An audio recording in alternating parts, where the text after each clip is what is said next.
Sam nodded. He wasn't quite sure what he was agreeing to, but Constance had been a comfort to him when he arrived in Forge last night, and he felt he could trust her.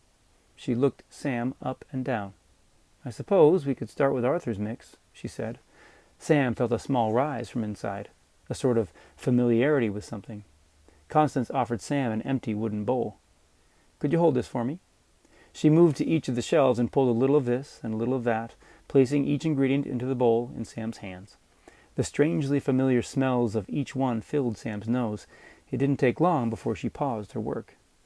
"That's what we usually did for Arthur," Constance said as she put her hands on her hips. "Anything in particular that you feel like you need?"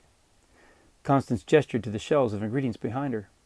She had learned long ago that mixes were far more potent if the subject was allowed to pick a few of the contents for themselves. Sam glanced down at the bowl of aromatic items in his hands. He looked up at the wall of jarred herbs and powders in front of him. He searched his brain and remembered his mother used to boil horse mint when he and his siblings would occasionally fall ill. "Do you have horse mint?" Sam asked.